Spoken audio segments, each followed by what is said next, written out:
Prince Harry's taxpayer-funded security detail was downgraded when he and Meghan stopped working for the royal family and left the country to work on podcasts and TV shows in California, which mainly involve slagging off their family.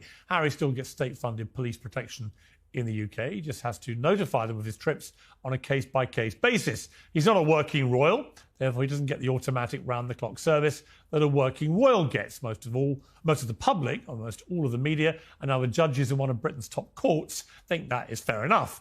Harry, of course, thinks it's deeply unfair. He says he's not safe in the UK, although he's reportedly safe enough to order a Deliveroo to his friend's house when he was over here last, and to go to Ukraine, which apparently he viewed as safer, clearly, than the UK. In his bombshell BBC interview, he blamed pretty much everybody, of course, as usual, other than himself, including his father, the King, who is currently, of course, suffering from cancer. An establishment stitch-up, he called it. This is, of course, Prince Harry, the Duke of Sussex, the Earl of Dumbarton, and Baron Kilkeel. That's pretty establishment, buddy. This is a delusional, treacherous, bitter little man who's completely lost touch with all reality, a multi-millionaire who's raked in a fortune by regularly abusing his family and regurgitating private stories in books and TV shows while simultaneously lecturing the rest of us about not invading privacy. It's quite extraordinary, isn't it, that he should expect us to pay for him to live as a celebrity. In a half-hearted appeal to the sympathy vote, he said he would like to reconcile with his father before crudely and shockingly speculating on his father's battle with cancer. I don't know how much longer my father has. He won't speak to me because of this security stuff. But it would be nice to reconcile. You think that's the only reason he doesn't want to talk to you, Harry? It's not that you trashed him, his wife, your brother, your brother's wife, everybody else, calling them all a bunch of callous racists. Think that might have played some part in why none of them want to talk to you or trust you as far as they could throw you? Now, obviously, if Harry did want to reconcile with his father, then perhaps he wouldn't be repeatedly attacking him on TV. The fact is that he and Meghan have become a waning brand of vanishingly limited interest to the American or the British public. Their only currency that works is to peddle very unpleasant stuff about the family and monarchy that they abandoned and are now apparently on a mission to destroy.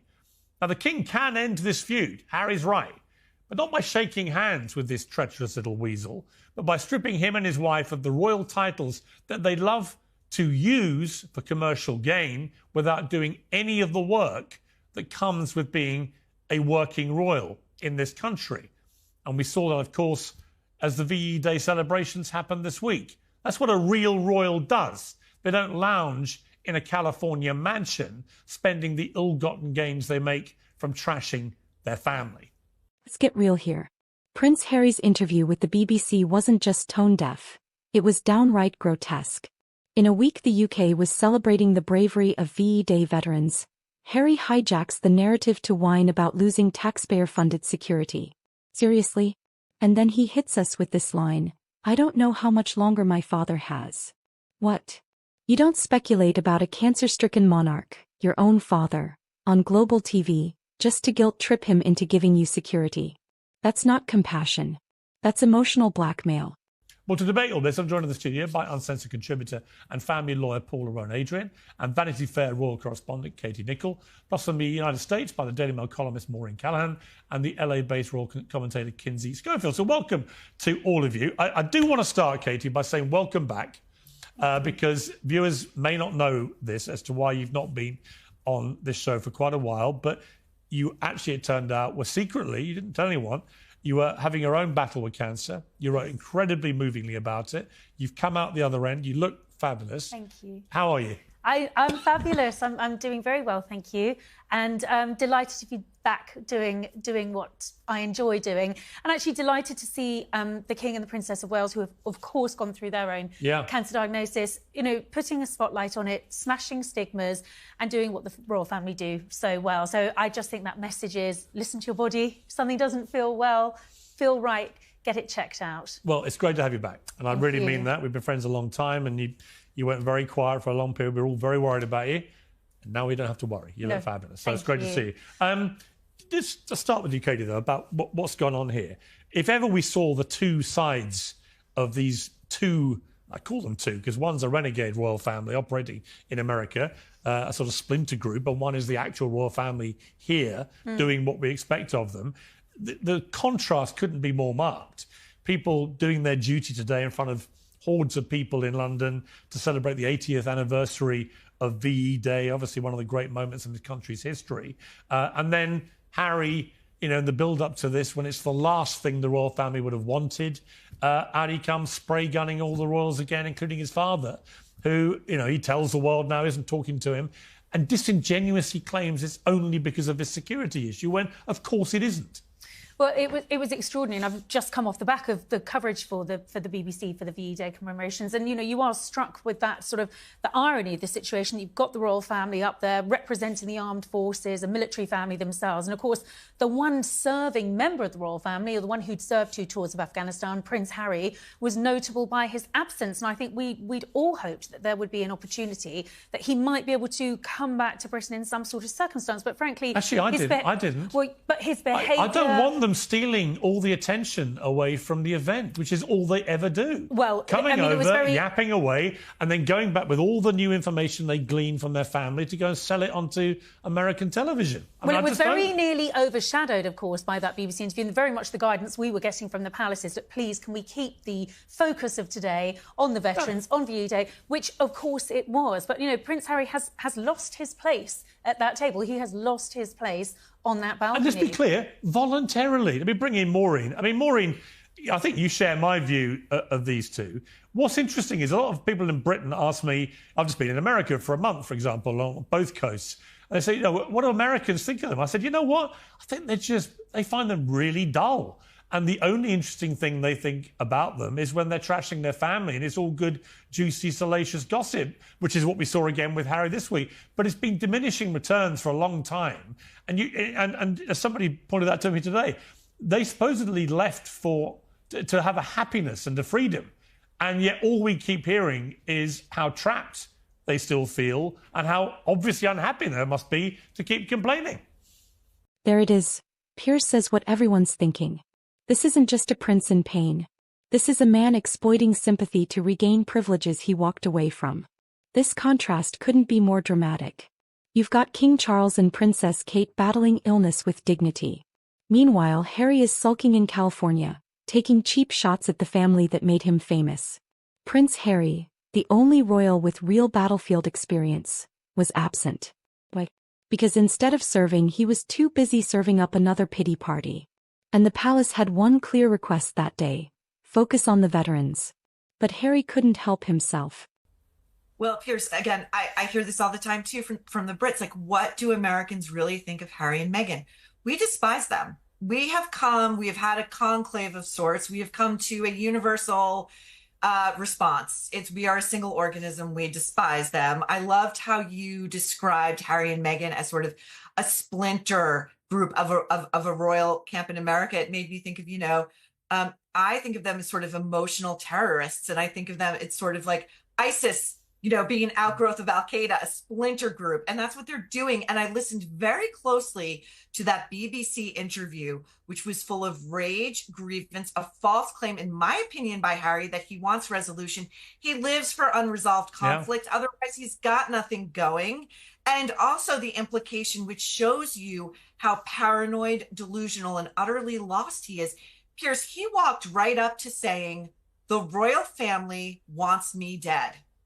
Yeah, he did. It was unbelievable. All right, well, let's turn to the resident they can do no wrong member of the panel. Paula, you've been on a lovely holiday. I've been following your travails on...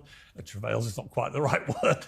Your luxurious travels through Italy. So welcome back. Looking very well and rested. Go on then, try and defend this. Do you know what? Did you watch the whole thing? I didn't watch the whole thing, but I've read as much as I can feasibly read. But I just want to focus on the whole defence thing. You talk about me defending the Duke and Duchess of Sussex. This isn't about defending. What this is about, actually, is me saying, where are we in terms of a monarchy? Do we want a strong monarchy? Do we want a long-lasting monarchy? Yes and yes. Because if we do, then we need to stop attacking and start supporting. Who's doing the attacking? Now, hang on. what we are told... I don't disagree with you. Yes. I agree with the first part of that. Okay. Yes, I do want a strong monarchy. Yes, I do want to give it longevity. Mm-hmm. I'm a big monarchist. But the last part of that, the only attacking is coming from one side. There is no attacking from the royal family against these two. Well, it's only coming from Harry and Meghan for the last 5 years against them. When is a senior member of the royal family attacked them in public? But you know that senior members never publicly come out and make comments so you agree like with that. me? But what we are told is a source said, or a source close to the royal family said.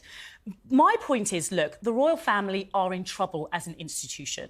We know that in terms of the support for the royal family, it's in decline. Did you see the Mall today at Buckingham Palace? It's in decline. And we know that because the polls tell us, and we know that particularly in relation to the youth, the younger generation. And if you why do you think that is? And if you are to stop, because of the relevance. Could it be because they've been branded a bunch of callous racists by these two who absconded to... Well, you keep saying that. That's another thing I need to correct you on.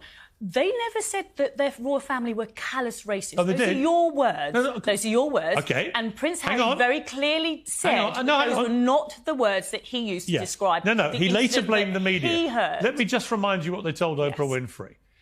She said that she was suicidal and that when she went to somebody senior at the palace to ask for help, she was told she couldn't get any. Mm-hmm. I didn't believe it at the time. It never appeared in Harry's book. She's never repeated it. There has never been any shred of evidence to support that story whatsoever. One. Secondly, we now know from Omid Rabies, whatever his name is, that arse-licking little Burke that does whatever they tell him to do, from a book that appeared in Holland, and I was the one that revealed this, that he reported that the two royals who Meghan Markle claimed had been racist about the skin colour of her baby even before it was born. Well, hang on. Harry had raised in conversation they had raised with Meghan Sussex. She wanted us to believe, and told the world via Oprah, that they had raised concerns about the skin colour of her unborn baby.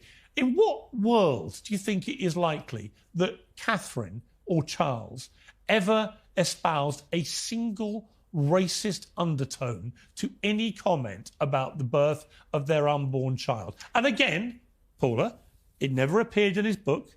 He never repeated it again, and nor did she. And in fact, he then said later, oh, no, it was the media that said it was racist, not me, Gov. That's right. Emotional terrace. Strong words. Maybe.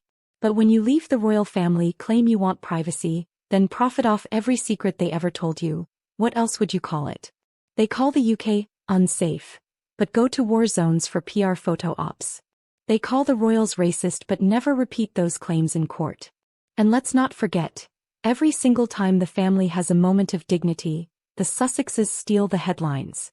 So you agree with me? No, I agree with you. I agree with you that he later tried to lie about it. The words callous racist are your words. Again, you agree with me. You agree with me on that too. When the royal family found themselves at the centre of that storm, regardless of who said what Harry and Meghan pointedly didn't do was come in and clarify the situation when they could have done. They enabled that row to continue, which caused a huge continental rift, which was the cover story of Vanity Fair. And the repercussions have been vast and wide. And I think part of the problem in all of this is that, as Harry said, actually, the king probably did have the power to intervene and sort all of this out if he had wanted to, because he is the king. They don't trust him as far as they can throw them. He doesn't trust his son. How can you?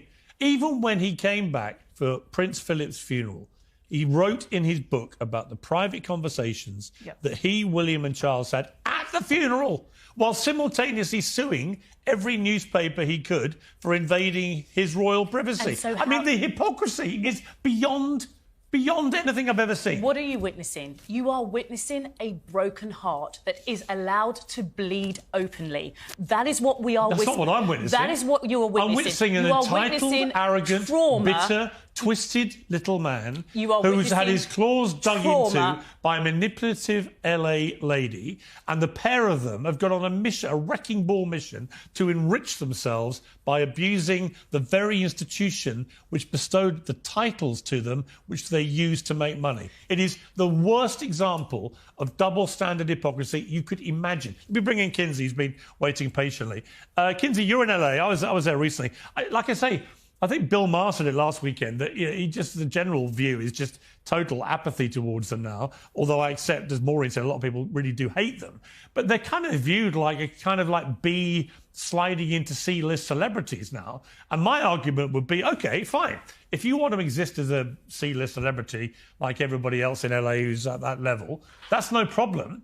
But you have to give up the titles. You can no longer be the Duke and Duchess of Sussex. You can no longer call yourselves that, or HRH as she does on her ghastly little jams or whatever it is. You can't do any of that. In other words, you can't have your royal cake and eat it. Oh, it's hard to take Prince Harry seriously when he's complaining about real security concerns on international television and watching the family inching closer to showing the children on social media, with the justification being that this is helping to build Meghan's commercial brand. You know, if you are really concerned about security, to your point, why are you going to Colombia? Why are you going to Nigeria, a war-torn Ukraine? You think he would be more considerate of Ukraine right after sitting in a courtroom arguing that he didn't feel safe. I do think that Americans feel like Prince Harry is sometimes an emotional con artist who fabricates and exaggerates hardships to exploit compassion. He constantly craves pity, often at the expense of the truth. This isn't the first time that he's told us his father won't talk to him.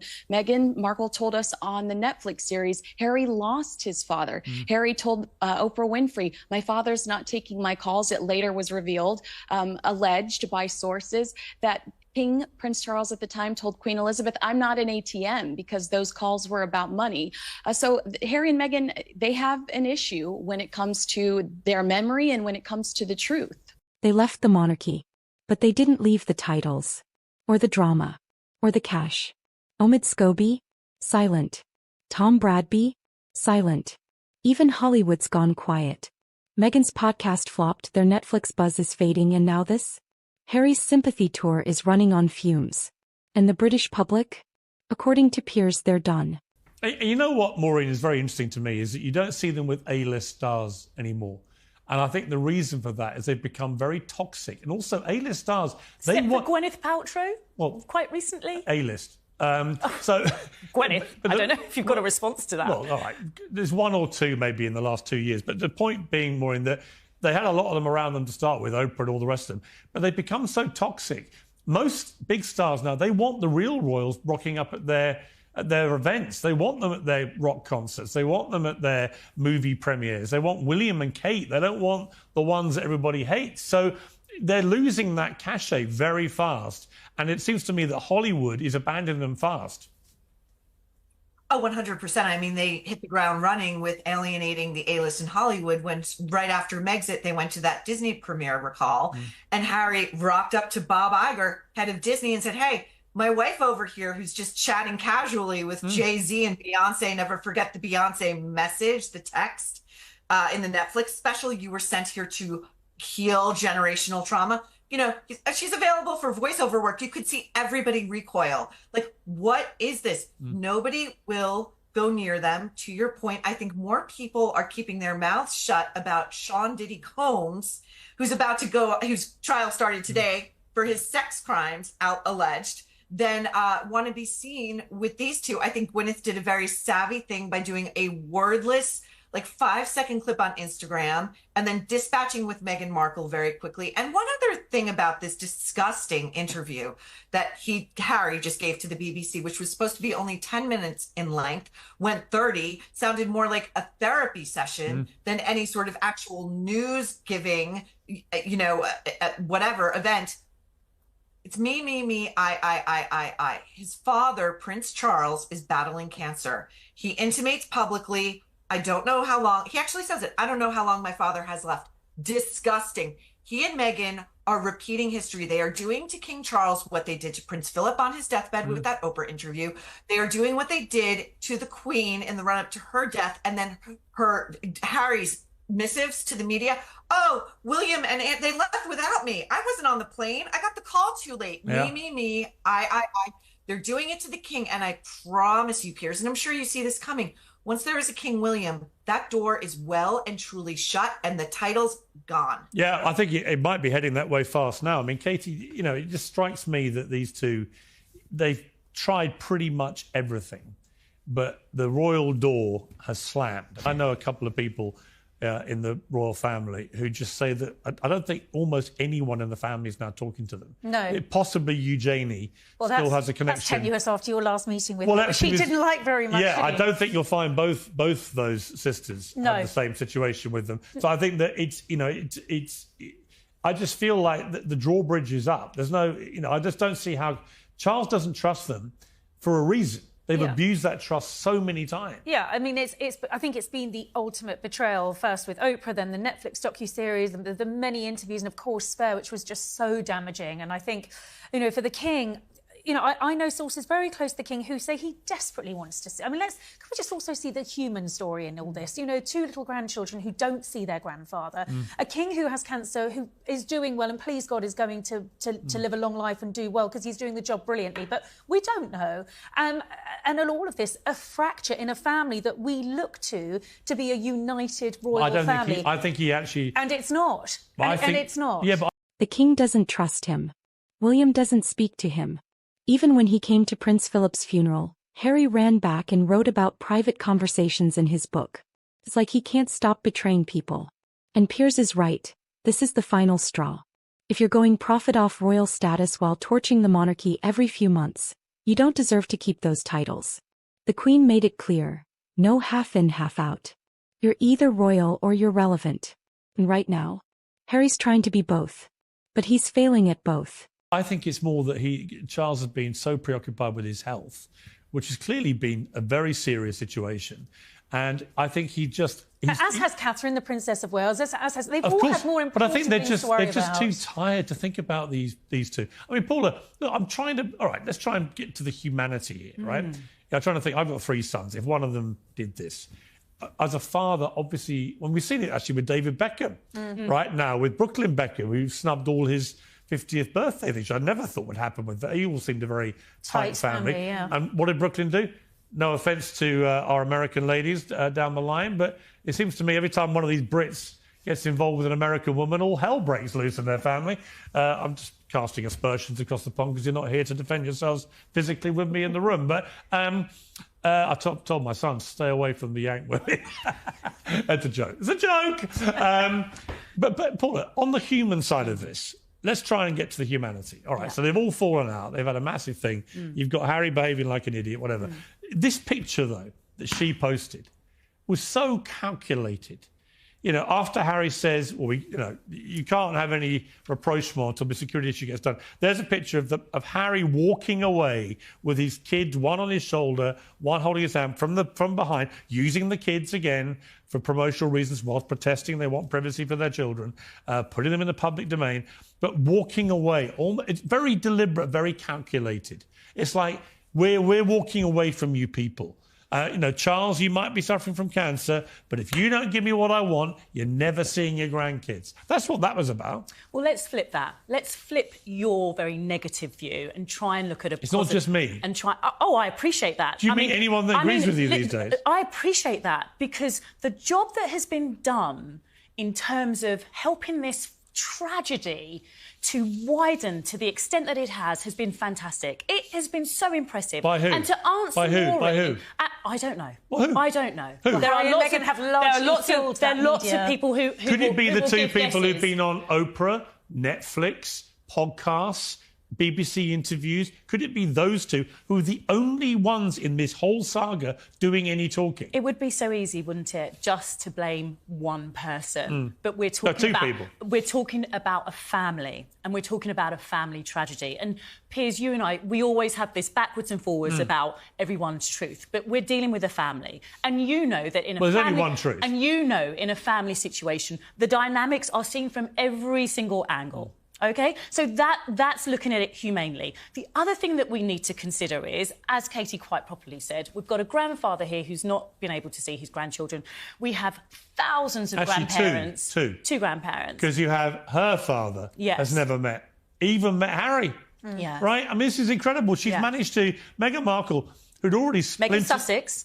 Yes. No, she's not. There she's are Meghan Markle to thousands, me. Sorry. I come from. Wait a minute. Grandparents. I come from Sussex. I've spent more time in Sussex this week just gone than she ever has. It was a title that was given to. I'm not giving them the titles anymore. I'm not. Well, it's not in your power to take those titles away. It's in my power to call them what the hell I want. It's my truth. And my truth is, they're not the Duke and Duchess of Sussex anymore. Well, that's my truth, Paula. And I know you would. I know you would respect my right to have my truth. I appreciate and my set that, of facts. but we know that you're wrong about that, and that's fine. That's absolutely fine.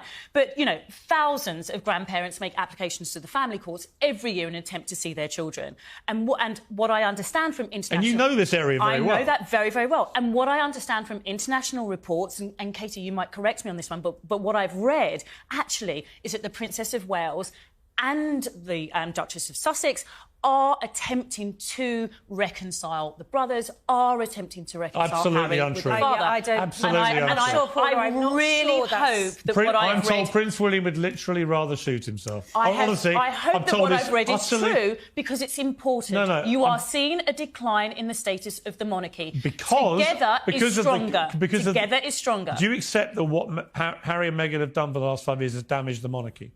I accept that this situation has been handled so badly, and it is really disturbing to see that the men in grey suits that Princess Diana referenced have failed to learn from the very obvious lessons that they got wrong with Princess Diana. There's no comparison. And have allowed... There is no comparison. Well, Prince Harry makes a comparison and has allowed this to get to the absolutely diabolical state that it's in at the all right. I am gobsmacked that people didn't step in earlier. Oh, they've tried. To stop it. They've all tried. Trust me, they've all tried. How do we know that? I am very reliably told. From a source, no doubt. My from sources... a source, no doubt, close to the royal family. I won't say who my sources are, but I'm very reliably informed. And a reconciliation is some way off. It's not about duty anymore. It's about dollars. And the world is starting to see right through it. So where does this leave Prince Harry?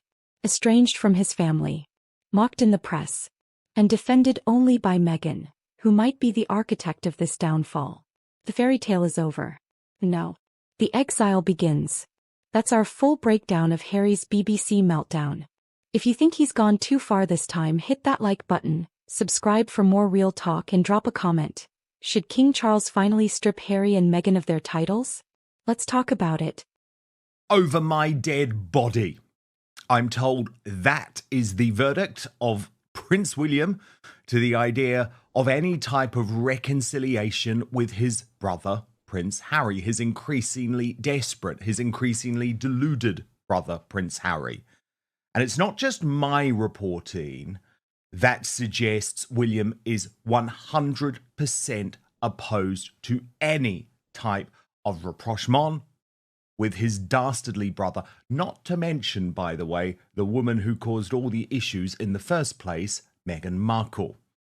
We're going to get the verdict of Angela Levin, Prince Harry's biographer, in just one moment. But first, let's take a look at Piers Morgan's scathing verdict.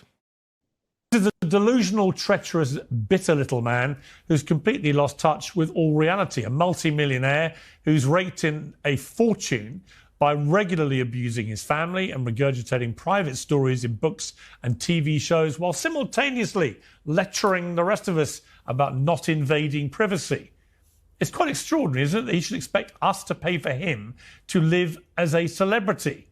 In a half-hearted appeal to the sympathy vote, he said he would like to reconcile with his father before crudely and shockingly speculating on his father's battle with cancer. Now, remember, Piers Morgan, as we know, speaks directly to Queen Camilla and Princess Beatrice and Eugenie. This was his take on William's response to the idea of some sort of make-up with his little bro. Is that the Princess of Wales and the Duchess of Sussex are attempting to reconcile. The brothers are attempting to reconcile Absolutely Harry untrue. with the father. I don't. Absolutely I'm untrue. not sure, Paula, I I'm not really sure that's- hope that what I'm I've told read... Prince William would literally rather shoot himself. Honestly, I hope I'm that told what it's I've read is utterly- true because it's important. No, you are seeing a decline in the status of the monarchy. Because Together is stronger. Together is stronger. Angela 11, I'm hearing over my dead body. Piers Morgan is hearing that William would rather shoot himself. What's your take on all of this?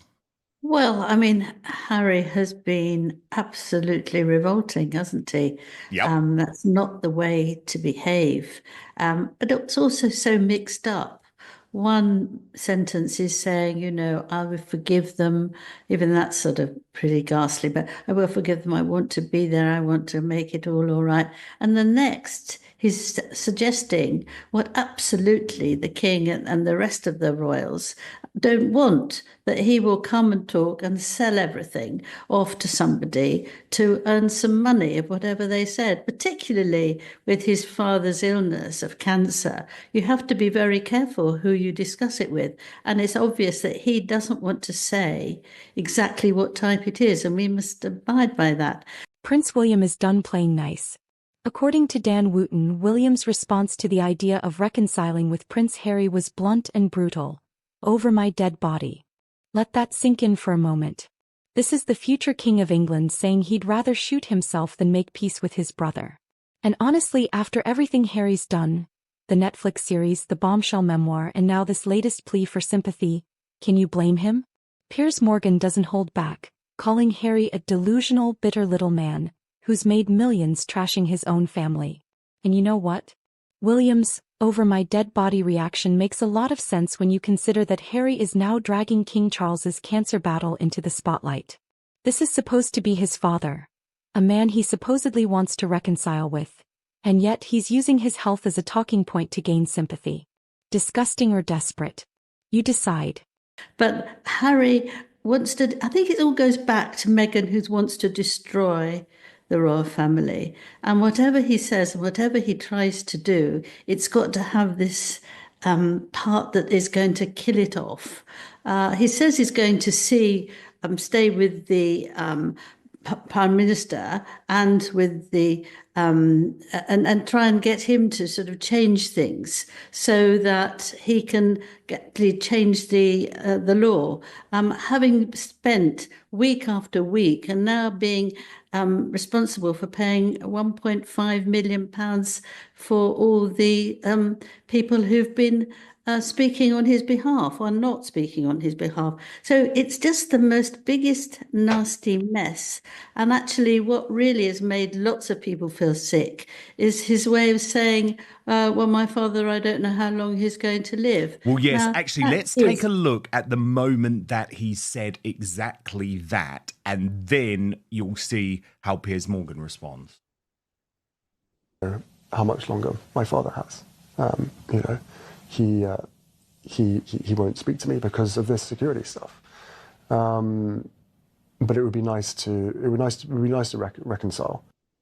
You think that's the only reason he doesn't want to talk to you, Harry?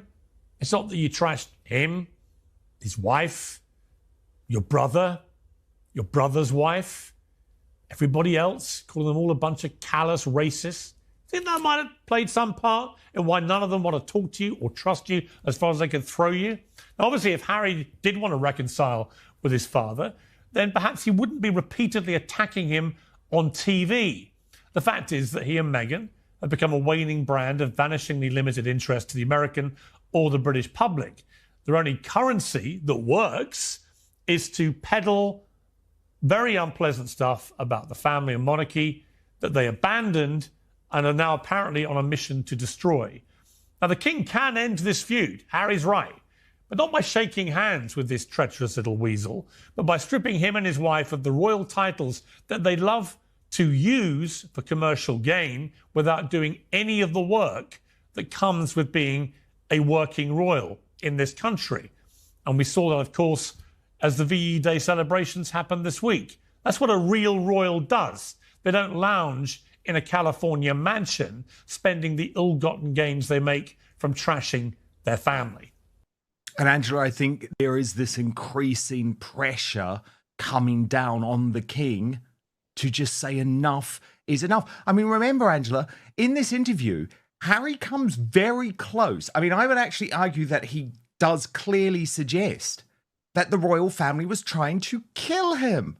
It's out of control. Angela Levin, who's literally written the book on Prince Harry, calls him absolutely revolting. And she's not wrong. One minute, Harry's talking about forgiveness and how he wants to make amends. The next minute, he's threatening to expose even more secrets about the royal family if they don't play nice. That's not reconciliation. That's emotional blackmail. And Angela isn't the only one who's had enough. The entire UK is fed up with Harry's endless pity party. Levin points out that Harry's actions are incredibly mixed up. He says he wants to make things right, but he's also hinting that he's got more dirt to spill if things don't go his way. Is that a reconciliation attempt or a veiled threat? You tell me. Yes, that is completely out of control. And that was the feeling that because they won't give him the bodyguards who have got guns, therefore they want to kill him. But there's a whole list of people that you can go to who are very good. And even if he doesn't get to those, if he's coming for a special reason to see his father or to be involved in something royal, then he will automatically get very good, very high rating protection. But actually, for somebody who wants to do nothing towards the royal family, won't actually help out with anything, why on earth does he think he deserves this?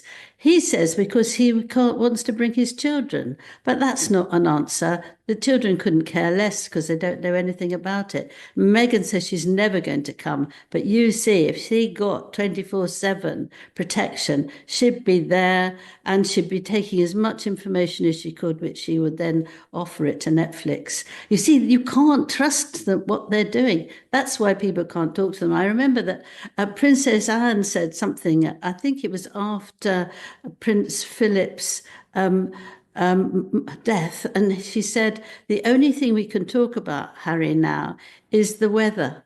And I think that's actually quite right.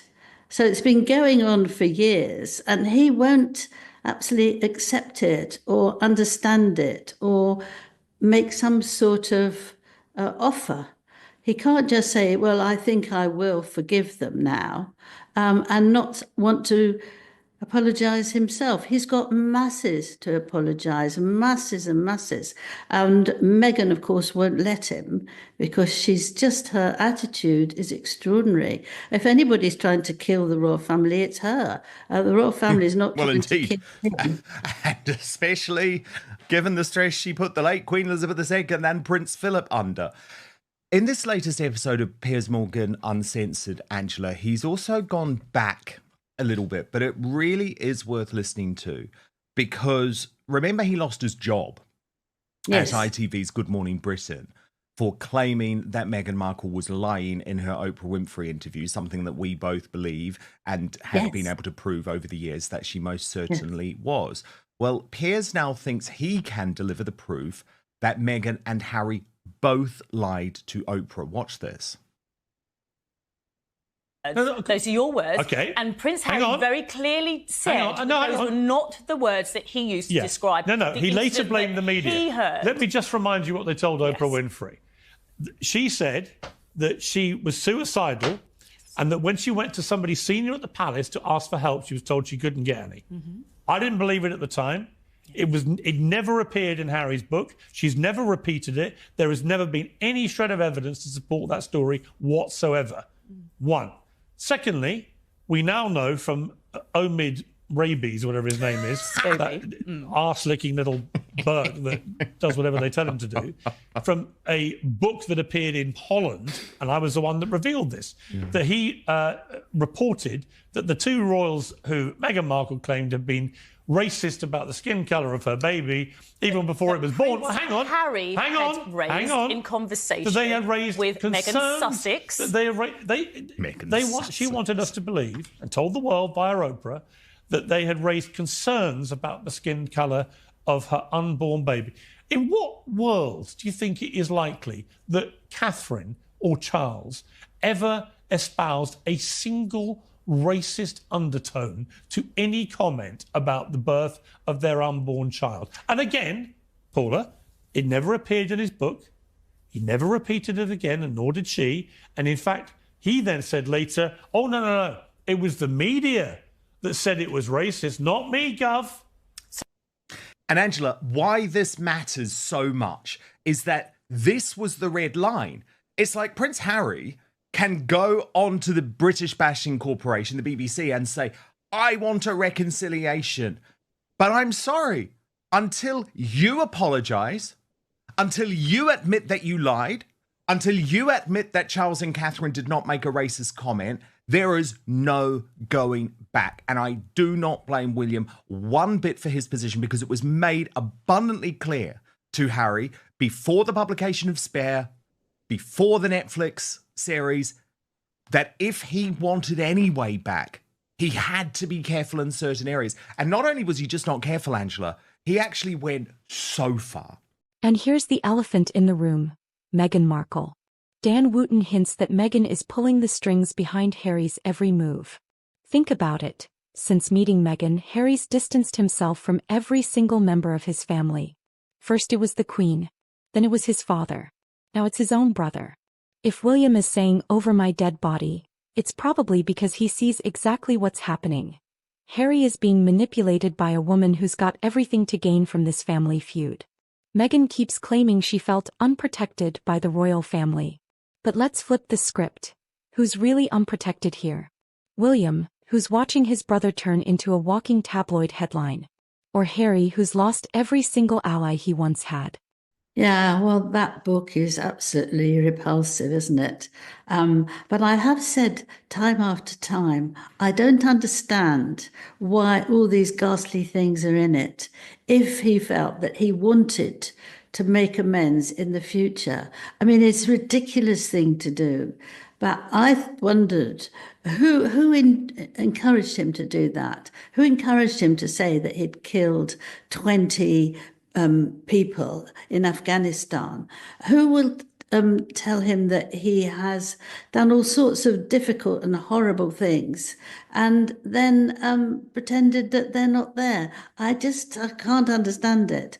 I thought maybe the person who read the book for the publisher, maybe the lawyer who always makes sure that you haven't got things that will go to court. None of that seems to have said, look out, mate, don't you think you ought to be very careful about that, especially saying how many people you've killed in the army. It won't help you. But I can't imagine that Harry said yes, and I want to take it out. And I can't imagine that he said nothing about it. I mean, it's just a very peculiar position that he's in, but he's lost both ways. And I think you can never forget that. And he doesn't want to go backwards. He and Meghan pretend there's no backwards. They start again, which is why he keeps going back to court, because he never listens to what they say, that you can't do this. And he still says, yes, I can. And he keeps on and on and on and on, because in the end, he hopes that they give in. But it's a ridiculous way to behave, and so spiteful and nasty. And why don't they? If they hate the royal family, they can't bear anything about it. Go and have a lovely time in America. Do what you like. Shut up. Just get on with what you want to do. Never mind about showing your children. Just get on with it. You can have a lovely time. But actually, this horrible, nasty, spiteful awful part of them is just pouring out now. They just really seem to be going ahead with this because they really want to try. It's a time when they really want to try non-stop to make everything fall. And they've taken advantage of the illness and they take advantage of the ages of the royal family. And it stinks terribly. I also love the fact that Piers just knows how to burst all of Meghan's bubbles, right? And he does so quite spectacularly because remember, he knew her. Meghan Markle was desperate to be BFFs with Piers Morgan, or maybe even more, who knows? Desperate for that before she met Harry. And in this little moment, Angela, Piers reveals the real Meghan Markle, and it's nothing like the Earth Mother that she tries to portray on Jamie Kern-Lima's podcast. I knew her a bit before she met Harry. She was nothing like that. She didn't speak like that. Her mannerisms weren't like that. This is all fake, right? She was a real hard-nosed LA girl, right, who was on the fast track. Yeah. Now she's like this, oh, I'm soft, I'm mummy, I'm this. It's all bullshit. Piers Morgan is not holding back. He says Harry's not only burned the bridge with his brother, he's set the entire royal institution on fire. And the British public is watching. Harry's approval ratings are in the gutter, and every time he opens his mouth he loses more support. If he thinks dragging Charles's health issues into the spotlight is going to win people over, he's sadly mistaken. It's true. There's nothing soft about her. She's as ruthless and Californian as you can get. Yes, I agree. She's, I don't think you can actually feel sorry or compassion for anyone like that. She is absolutely revolting. I think she's terrible. And what upset me terribly was her saying, to Jamie Kern-Lima, where she had this podcast, that I've never been happier. I've never been happier, with a very soft voice and touching her face, which she did a great deal. And you think, what sort of human being are you? You look at your husband and he's in a desperate state. He doesn't know what he's saying, how he's saying it. He's a very, very ill man. And you think you've never been happier. I mean, what's the matter with you? Totally.